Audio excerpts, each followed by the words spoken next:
마가복음 11장 12절. 이튿날 그들이 베다니에 나왔을 때에 예수께서 시장하신지라.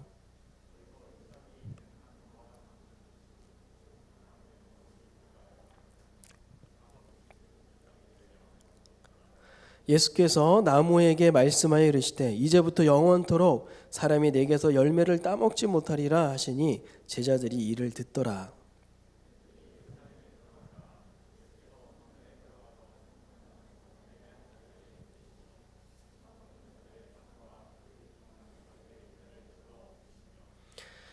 아무나 물건을 가지고 성전 안으로 지나다님을 허락하지 아니하시고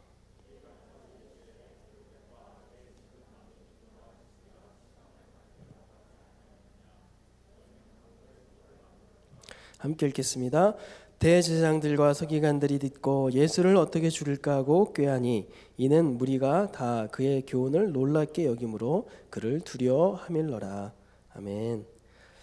네, 오늘도 예배에 나오신 모든 분들을 주님의 이름으로 환영하고 축복합니다. 하나님의 은혜가 또 오늘 우리 가운데 또 임하고 또 충만히 부어지길 주의 이름으로 축원합니다. 네, 여러분, 오늘 본문은 예수님께서 십자가를 지시기 며칠 전에 벌어진 사건입니다. 시점으로 볼 때 주일인 일요일에 예수님이 나귀를 타고 예루살렘 성에 입성하셨고, 예수님이 이제 마지막 그 십자가를 지시기 일주일 한 주 동안 이루어진 일입니다.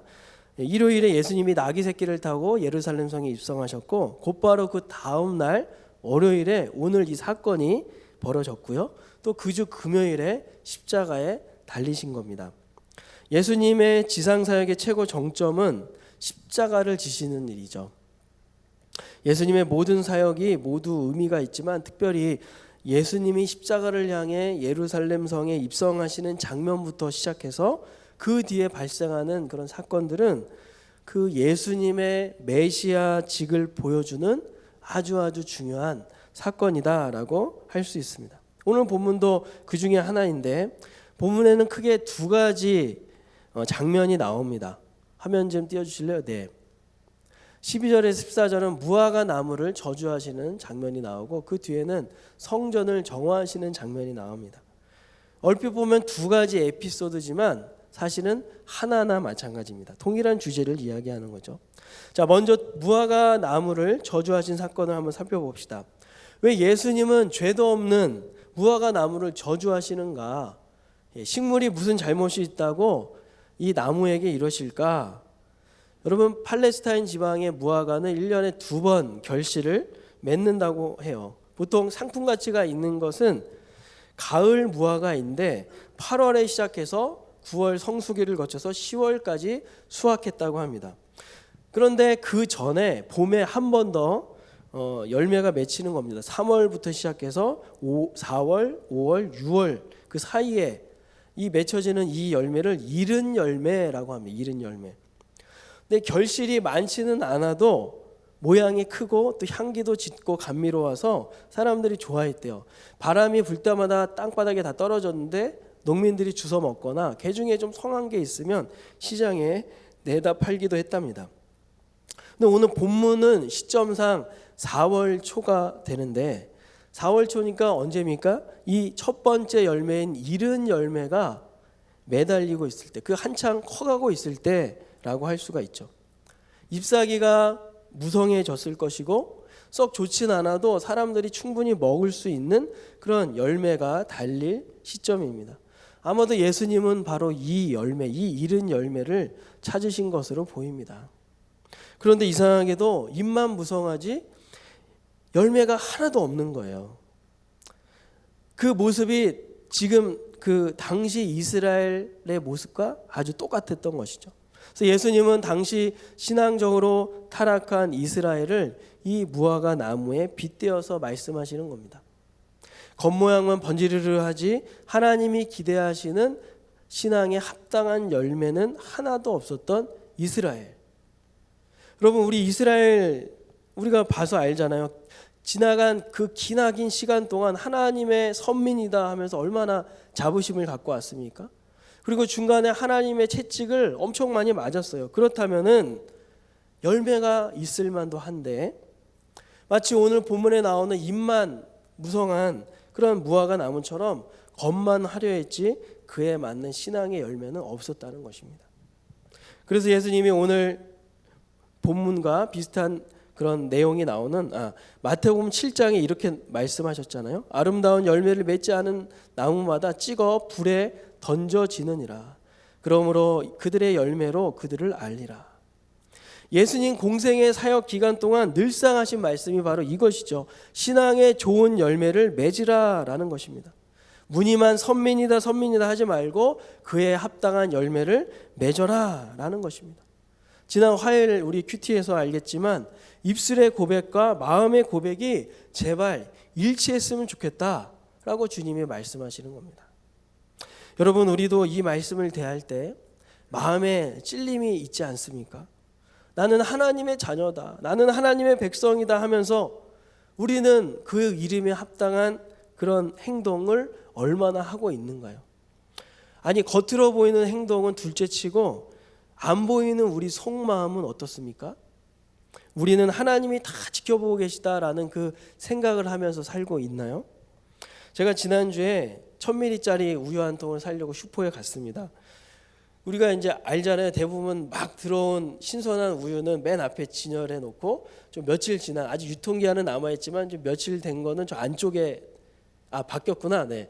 신선한 것을 안쪽에 넣고 며칠 지난 걸 밖에 이렇게 꺼내 놓잖아요. 근데 저는 좀 부끄럽지만 일부러 맨 앞에 있는 것을 주로 샀었어요.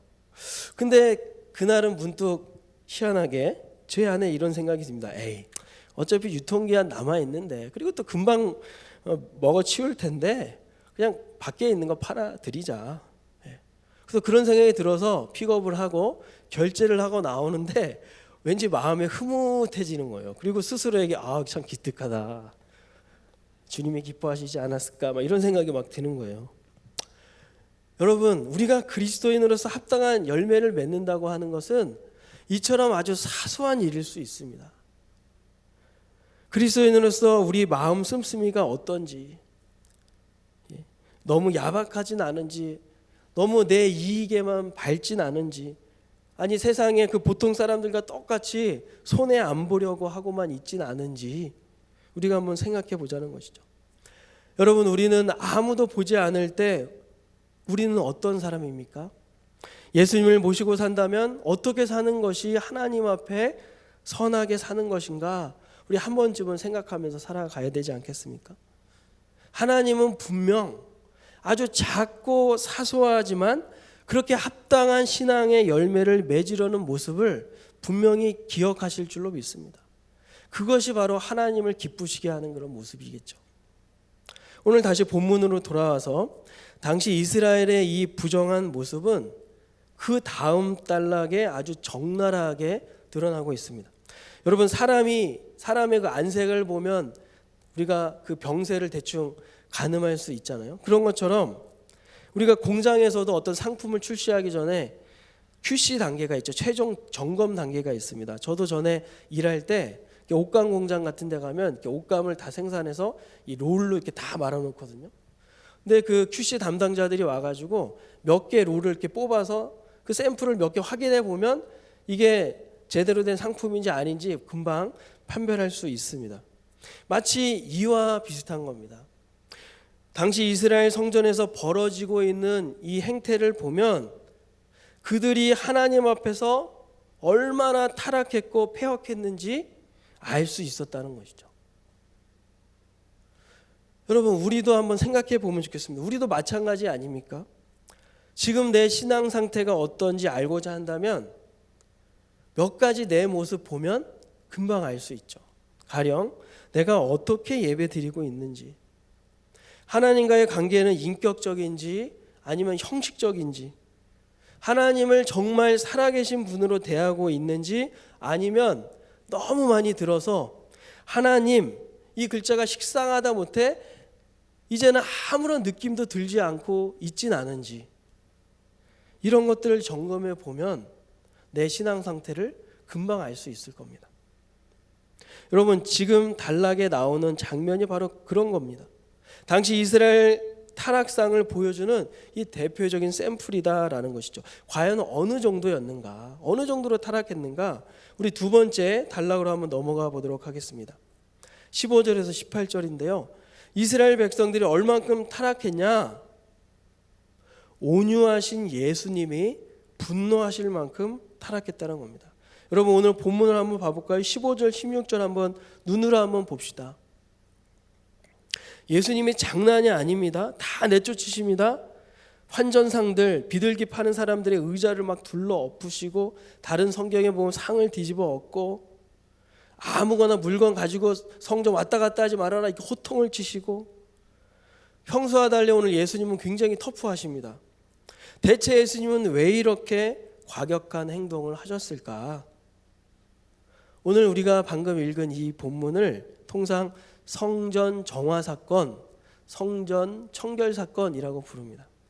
그러니까 말 그대로 더럽혀진 성전을 깨끗하게 하셨다는 건데, 예수님이 빗자 들고 가서 바닥을 쓸었다거나 뭐 창문을 닦았다거나 이런 얘기하는 게 아닙니다.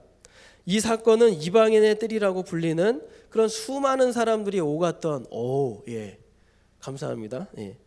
그 성전의 한 장소에서 벌어진 일인데, 하나님께 제사를 드리는 그 제물의 그 제수 기준을 맞추기가 어렵다는 것을 이용을 해서 당시 대제사장들과 여러 사람들이 결탁해서 폭리와 악덕을 자행하고 있었던 겁니다. 예수님은 바로 이 사실 때문에 분노하셨던 거죠. 복음서를 보면 예수님이 총 2차례 성전을 정화하신 사건이 나오는데, 오늘 본문의 내용은 그 중에서 2번째로 행하신 일을 기록해 놓은 겁니다. 자, 그럼 우리가 잠깐 먼저 첫 번째 정화 사건을 살펴보면 좋겠는데요. 근데 제가 부탁하지도 않은데 딱 그림이 나오니까 너무 기쁜데요. 하나님이 시키지도 않은데 우리가 이렇게 하면 하나님도 너무 기뻐하실 것 같다는 생각이 갑자기 듭니다. 여러분, 첫 번째 정화 사건 한번 봅시다. 첫 번째 정화 사건. 예수님이 공생애를 시작하시고 일주일 정도 지났을 때 유월절을 지키시려고 예루살렘 성전으로 가십니다. 성전에 가보니까 기막힌 광경이 벌어지고 있는 거예요. 하나님을 예배하는 거룩한 장소에서 장사꾼들이 모여서 장사를 하고 있는 겁니다.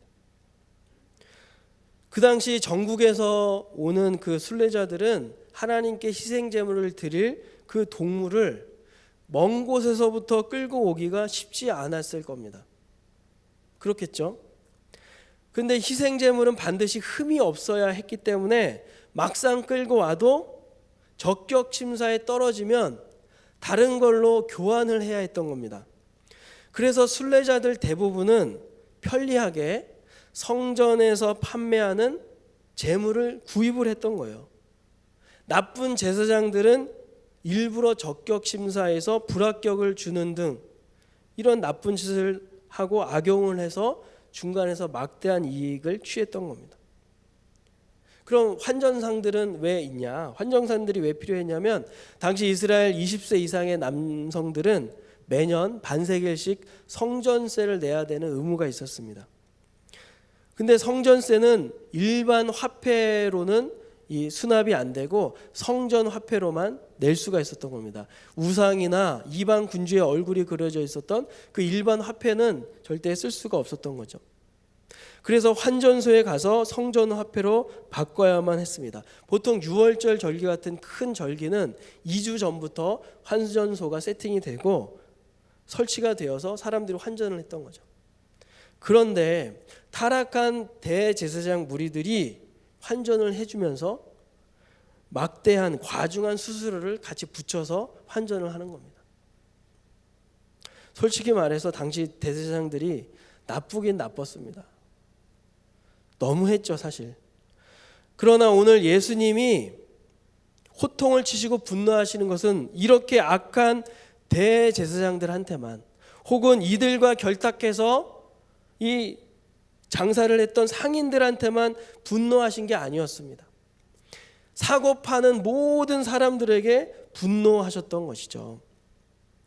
여러분, 당시 대부분의 이스라엘 백성들은 형식주의와 편의주의 신앙에 빠져 있었습니다. 하나님께 제사를 드리면서 제일 중요한 정성이 빠져 있었던 겁니다. 하나님께 드리고자 하는 제물을 고이 정성스럽게 모셔오는 그런 간절함이 없었던 겁니다. 왜냐하면 그냥 성전에 와서 그냥 한 마리 사면 되니까, 너도 나도 누구나 다 그렇게 하니까, 그리고 조금 웃돈만 쳐주면 얼마든지 양질의 그 제물을 살 수 있으니까 이들이 그랬던 거예요. 그러니까 굳이 50km, 100km 떨어진 곳에서부터 말도 안 통하는 그 짐승을 왜 끌고 오겠습니까? 그러나 여러분, 우리가 오늘 예수님 입장이 되어서 한번 생각해 보자고요. 주님이 어떠셨겠습니까? 하나님은 중심을 보신다고 하잖아요. 앞에서만 거룩한 척 예배를, 제사를 지내면 뭐합니까? 뒤에서는 대충 형식 맞춰가지고 아무런 감사와 정성 없이 제사를 드리고 있는데, 하나님이 어떻게 그런 제사를 기쁘게 받으시겠냐라는 것입니다. 여러분, 그런데 지금도 동일하지 않습니까? 우리가 반대로 한번 생각해 보면 좋겠어요. 우리가 일주일 내내 하나님 앞에서 최선을 다해서 한번 살아보는 거예요. 그렇게 최선을 다해서 살다가 주일에 와서 또 정성을 다해서 예배를 드리면 그날 예배가 얼마나 감격스럽고 기쁩니까? 정말 하나님이 받으시는구나라는 느낌이 막 들지 않습니까? 비록 지난 한 주 내가 크리스찬으로 살면서 좀 힘들었어도 우리는 눈물을 흘리면서 또 고백하게 되잖아요. 하나님만을 위해서 살겠습니다, 이렇게 고백하지 않습니까? 지난 한 주 부끄러운 모습이 많았다고 하더라도, 죄가 좀 많았다 하더라도 그런 죄송스러운 마음 가지고 와서 하나님께 진심으로 회개하면 하나님이 마치 이렇게 말씀하시는 것 같잖아요. 그래, 내 사랑하는 아들아, 너는 여전히 내가 아끼는 내 딸이다. 그렇게 말씀하시면서 안아주시는 듯한 그런 느낌을 우리가 받을 때가 있습니다. 여러분, 그렇게 볼 때 우리가 오늘 이 본문의 예수님 행동이 이해가 가진 않지만 어쩌면 예수님이 분노하시는 게 당연한 겁니다. 예수님은 이런 폐역함과 편의주의에 지치셨던 거죠. 폐역함이 아주 사회적으로 시스템으로 지금 막 돌아가고 있는 그런 모습을 보는데 어떻게 예수님이 가만히 있을 수가 있겠습니까?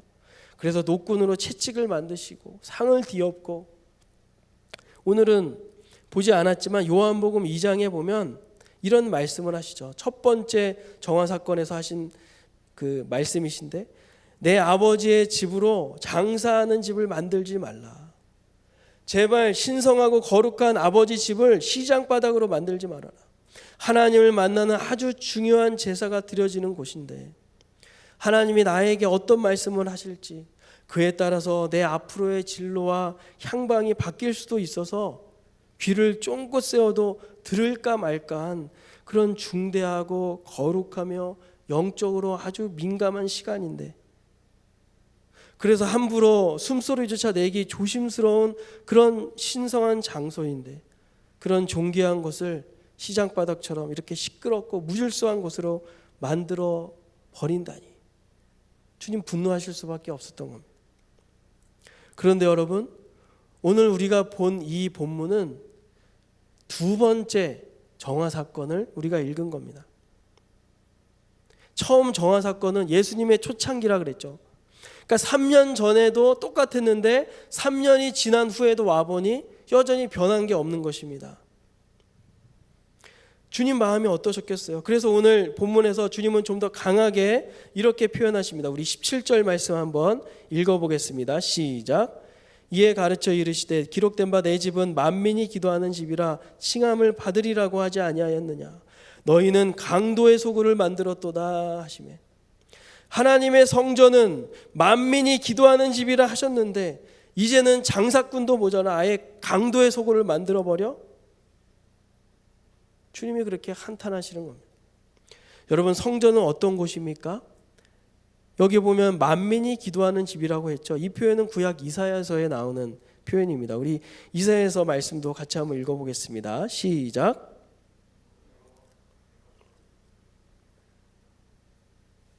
시작. 또 여호와와 연합하여 그를 섬기며 여호와의 이름을 사랑하며 그의 종이 되며 안식일을 지켜 더럽히지 아니하며 나의 언약을 굳게 지키는 이방인마다 내가 곧 그들을 나의 성산으로 인도하여 기도하는 내 집에서 그들을 기쁘게 할 것이며 그들의 번제와 희생을 나의 제단에서 기꺼이 받게 되리니 이는 내 집은 만민이 기도하는 집이라 일컬음을 될 것임이라. 아멘. 여러분, 하나님이 성전을 어떻게 여기셨는지 잘 알 수 있지 않습니까?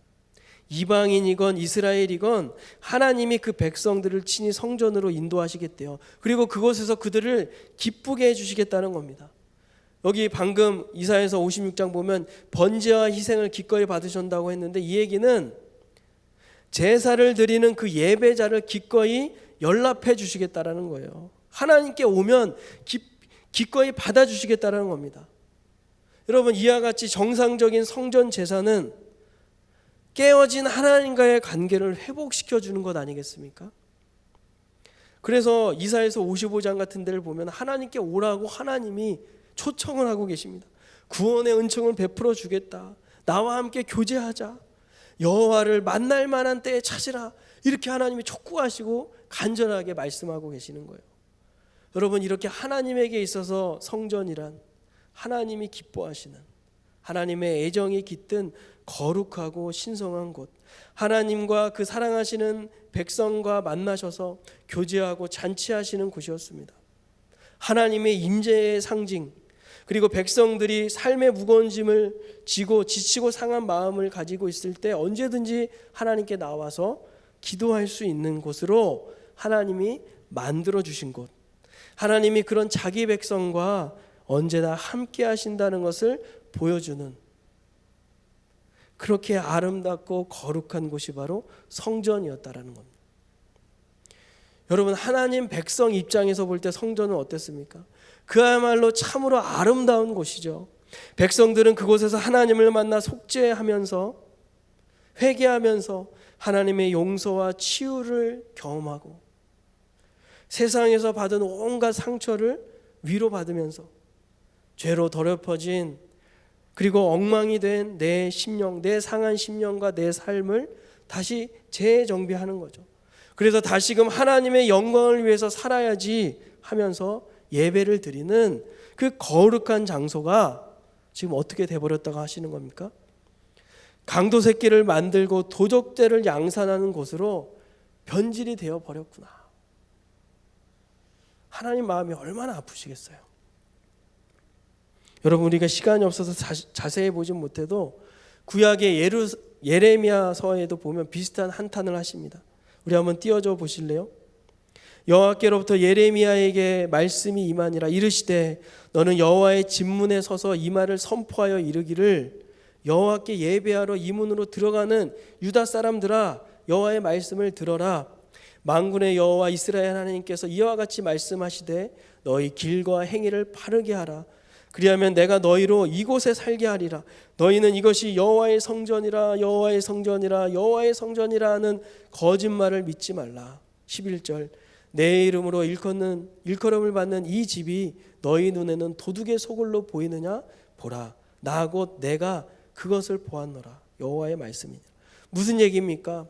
당시 백성들은 하나님 앞에서 범죄하고 있으면서도 아무렇지도 않은 것처럼 위장하고 예배드리러 나왔다라는 거예요. 장차 환란이 닥쳐와도 우리에게 여호와의 성전이 있으니까 걱정이 없어, 이러면서 안심하고 있는 그 백성들에게 하나님은 이렇게 한탄하시면서 질타의 말씀을 하셨던 겁니다. 너희들은 내 거룩한, 내 애정이 깃든 그 성전을 우상으로 만들어버린 도둑놈들이다. 본문에 나오는 성전도 그들의 조상과 같이 자기 죄를 위장하는 장소가 되어버렸던 것입니다. 도적대들을 만들 수밖에 없는 그런 자리로 변질이 되었다라는 것이죠. 그러니까 여러분, 예수님께서 얼마나 통탄스럽게 생각하셨겠어요. 아까 제가 서두에서 말씀드리기를 이 성전 정화 사건은 예수님이 메시아로서 이 땅에서 하실 일이 무엇인지 보여주는 것이라고 했습니다. 왜 예수님은 예루살렘 성에 입성하시고 곧바로 그 다음날 성전으로 가신 걸까요? 그만큼 예수님이 메시아로서 하실 일과 이 성전 간에는 긴밀한 연관이 있다라는 얘기죠. 여러분, 예수님이 이 땅에 오신 이유, 예수님이 예루살렘 성에 입성하시고 제일 처음 성전을 차시신 이유, 그리고 십자가를 지신 이유, 이것이 다 모두 다 하나로 통하는 겁니다. 메시아이신 예수님이 이 땅에서 하시고자 한 일, 그것은 바로 이 성전의 기능을 온전히 회복시키고자 하셨다라는 것입니다. 마비된 성전의 기능을 온전히 회복시키고자 했다. 다른 말로 말하면 구속사역을 완성하시기 위해 오셨다가 되는 겁니다. 이게 바로 오늘 성전을 깨끗하게 하시는 장면에 담겨있는 메시지라는 것이죠. 여러분, 성전이 그 기능을 제대로 한다면 죄로 끊어진 하나님과 그 백성 간의 관계가 계속해서 다시 회복될 것입니다. 구약에서부터 드려져 왔던 성전 제사는 바로 이 메시아가 하실 일을 예표한 것입니다. 근데 우리가 살펴보았듯이 예루살렘 성전은 더 이상 그 기능을 제대로 하지 못했습니다. 그래서 오늘 이 성전 정화 사건은 구약의 제사 제도가 이제 종결되었다는 선언과도 같은 것입니다. 오늘 이 타락하고 부패한 성전은 결국 인간이 아무리 자기 힘과 열심으로 하나님 앞에 의롭게 인정을 받고자 해도 결국 우리에겐 그럴 만한 실력도 없고 능력도 없다라는 사실을 반증해 주는 겁니다. 우리는 하나님의 은혜 아니면 소망이 없는 인생이며 전적으로 부패하고 무능력한 죄인임을 보여주고 있다는 것이죠. 그런데 예수님이 이 문제를 되돌려 놓겠다, 제대로 되돌려 놓겠다라고 말씀하고 있는 것입니다. 여러분, 요한복음에 보면 예수님이 처음 정화 사건을 하신 다음에 유대인들이 따져 묻는 것에 대해서 이렇게 대답하시는 장면이 나옵니다. 요한복음 2장 18절에서 21절 말씀 한번 읽어보겠습니다. 시작. 이에 유대인들이 대답하여 예수께 말하기를 네가 이런 일을 행하니 무슨 표적을 우리에게 보이겠느냐. 예수께서 대답하여 이르시되 너희가 이 성전을 헐라 내가 사흘 동안 일으키리라. 유대인들이 이르되 이 성전은 46년 동안 지었거늘 네가 3일 동안에 일으키겠느냐 하더라. 그러나 예수는 성전된 자기 육체를 가리켜 말씀하신 것이라. 제가 왜 오늘 이 얘기를 이렇게 깊이 줄줄이 여러분들에게 설명하고 나열하는 것입니까? 여러분, 사람은 하나님과의 통로가 막혀버리는 순간 모든 게 끝이나 마찬가지라는 것입니다. 이스라엘 백성이 하나님이 그렇게 멋지고 아름다운 성전을 베풀어 주셨는데 그들은 그 성전을 도적대를 양산하는 그런 타락한 장소로 변질시켜 버렸다는 것이죠. 하나님과의 통로가 완전히 막혀 버렸다는 것입니다. 그래서 예수님은 십자가에서 죽으시고 3일 후에 부활하심으로써 이 성전 기능을 제대로 회복시켜 놓겠다라고 오늘 이 사건을 통해서 보여주시는 거예요. 장사하는 집이요 강도의 소굴로 타락해버린 이 성전 대신에 인간을 위해 죽으시고 부활하신 예수님이 진짜 성전이 되시겠다라는 것, 이게 바로 복음이 가리키는 바 아니겠습니까? 여러분, 한번 우리가 생각해 보면 좋겠습니다. 하나님이 그렇게 아름다운 장소로 지정해서 선물로 주셨건만 우리 인간은 고작 강도와 도둑을 양산해내는 장소로 전락시켜 버렸습니다. 이처럼 우리는 신앙의 싸움에 있어서 하루가 멀다 하고, 아니죠, 1시간이 멀다 하고 자주 실패하고 패배하진 않습니까? 그런 점에서 우리는 아주 형편없는 엉터리 실력자들이라는 거예요. 오늘날 우리는 하나님께 받은 그런 귀하고 아름다운 선물이 얼마나 많습니까? 한번 생각해 보십시오. 하나님이 우리에게 주신 게 얼마나 많아요? 예를 들어서 대학 합격이 될 수 있겠죠. 여러분, 우리가 합격증을 들고서 하나님께 감사했죠. 대학 4년 동안 하나님의 영광을 위해서 내가 열심히 공부 한번 해보겠다고 다짐을 했습니다만 당장 입학식을 하고 MT를 가면 대번에 넘어집니다. 취업했을 때도 마찬가지죠. 여러분, 우리 인간은 하나님이 주신 고귀하고 아름다운 선물을 가지고 모두 다 분주하게 망쳐놓고 있지는 않은지, 건강, 재물, 성, 신앙, 교회, 예배, 하나님과 교제할 수 있는 특권 등등, 그게 무엇이든 간에 우리는 그것을 제대로 획득할 만한 힘도 없고 그걸 유지할 만한 힘은 더더욱 없습니다.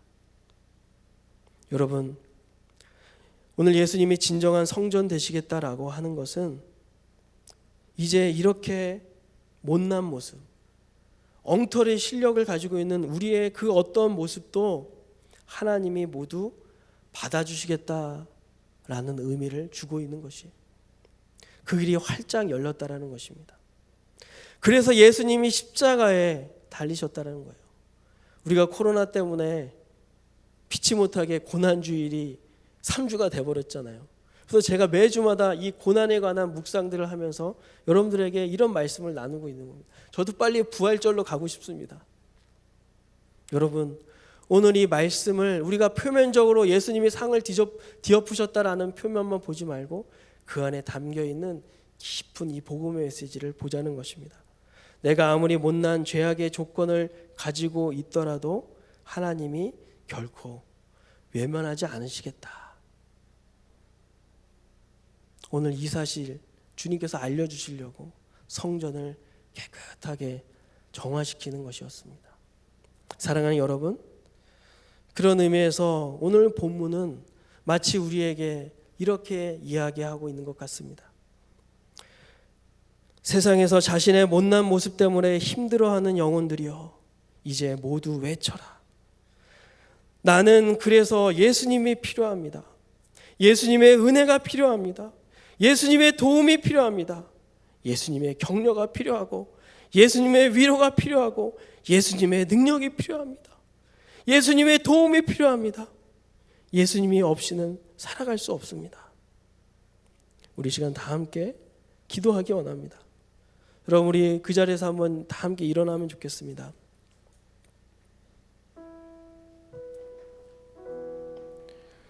왜 예수님은 십자가를 지시는 그 마지막 그 한 주간 첫 번째 사역의 일정이 성전으로 들어가시고 그 성전을 정화하시는 그런 사역이었습니까?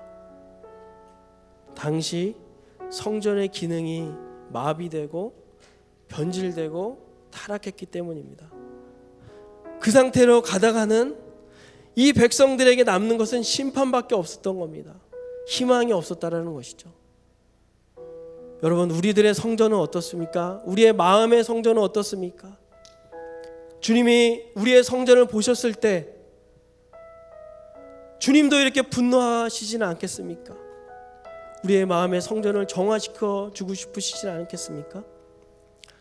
이렇게 연약하고 정말 무능한 우리들의 모습을 주님 앞에 맡겨드리면서 오늘 이 시간 아까 불렀던 그 찬양 우리가 부르면서 하나님께 은혜를 구하면 좋겠습니다.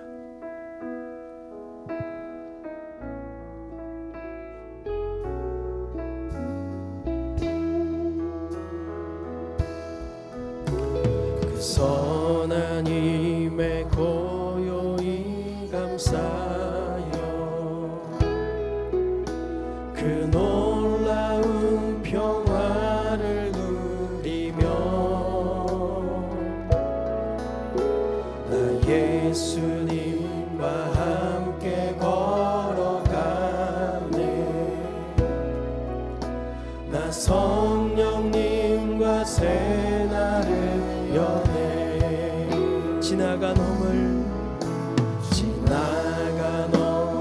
어둠의 날들이 무겁게 내 영혼 짓눌러도 오 주여 우릴 외면치 마시고 약속의 구원을 이루소서. 그 선한 능력 우릴 감싸시네. 믿음으로 일어나를 기대하네. 주 언제나 우리와 함께 계셔. 하루 또 하루가 늘 새로워. 주께서 밝히신 작은 불꽃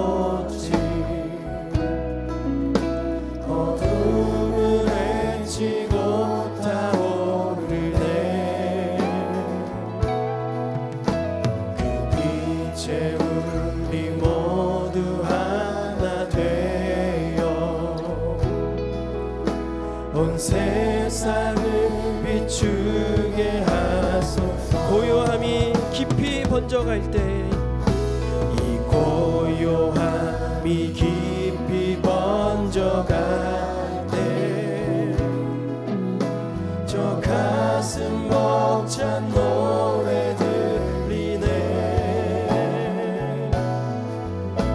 다시 하나가 되게 이끄소서. 당신의 빛이 빛나느니라. 선한 능력, 그 선한 능력 우릴 감싸시니 믿음으로 일어나를 기대하네. 주 언제나 우리와 함께 계셔. 하루 또 하루가 늘 다시 한번 두 손 높이 들고 찬양합시다. 그 선한 능력, 그 선한 능력 우릴 감싸시니 믿음으로 일어나를 기대하네. 주 언제나 우리와 함께 계셔. 하루 또 하루가 우리 다시 한번 그 선한 능력, 그 선한 능력 우릴 감싸시니 믿음으로 일어나를 기대하네. 주 언제나 우리와 함께 계셔. 하루 또 하루가 늘 우리 믿음으로 확신 가지고 주 언제나 우리와 함께 계셔. 주 언제나 우리와 함께 계셔. 하루 또 하루가 늘 새로워. 여러분, 이 시간 우리 말씀을 기억하며 기도하면 좋겠습니다. 비록 우리는 여전히 하나님이 우리에게 선물로 주신 것들을 가지고 유지할 힘도 없고 때로는 망치기도 하지만, 주님은 그런 우리를 버리지 않으시고 오늘도 선한 능력으로 우리를 덮어주시겠다는 겁니다. 이미 주님께서 2000년 전에 하나님과의 막혀있는 통로를 뚫어주시고 열어주셨던 것입니다. 지난 한 주 어떠셨습니까? 이 코로나 기간을 보내면서 혹시 실패감만 쌓이고 있는, 절망과 좌절감만 쌓이고 있진 않습니까? 오늘 이 주님이 행하신 일, 하나님, 내가 하나님과 이 통로가 막히지 않게 하여 주십시오.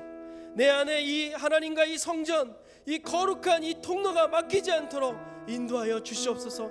하나님, 나의 그 어떤 못난 모습도 하나님은 받아주시겠다고 약속하셨사오니 오늘도 하나님이 은혜를 믿고 주님 앞에 나아갑니다. 주님이 필요합니다. 주님의 은혜가 필요합니다. 주님의 격려가 필요합니다. 주님의 위로가 필요합니다. 오 주님, 우리에게 은혜를 베풀어 주시옵소서. 이 시간 우리 다 함께 주님 앞에 주여 한번 외치고 기도하겠습니다. 주여,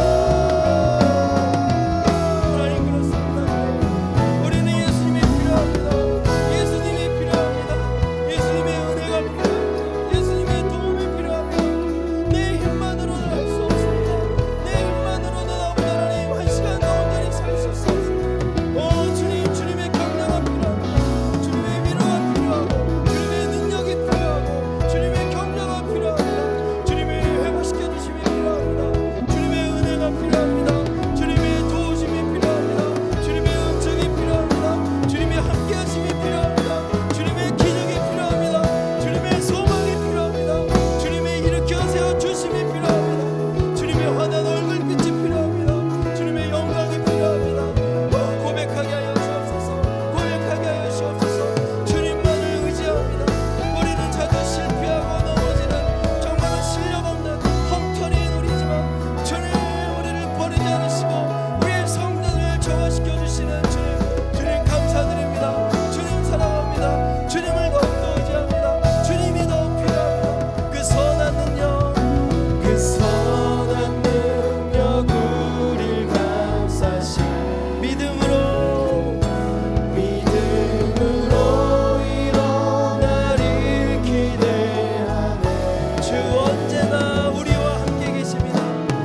선한 능력, 그 선한 능력 우리를 감사. 지금도 그 선한 능력으로 우리를 감싸십니다. 일어나리 기대하네. 주 언제나 우리와 함께 계셔. 하루 또 하루가 일세. 주 언제나 우리와 함께 계셔. 주 언제나 우리와 함께 계셔. 하루 또 하루가 늘 새로워. 우리가 하나님 앞에 우리의 마음을 담아서 감사와 영광의 박수 한번 올려드립시다. 진심으로 드립시다. 전심으로 드립시다. 아멘. 주님 감사합니다. 기도합시다. 지금 우리 주 예수 그리스도의 은혜와 하나님의 사랑과 성령의 교통하심이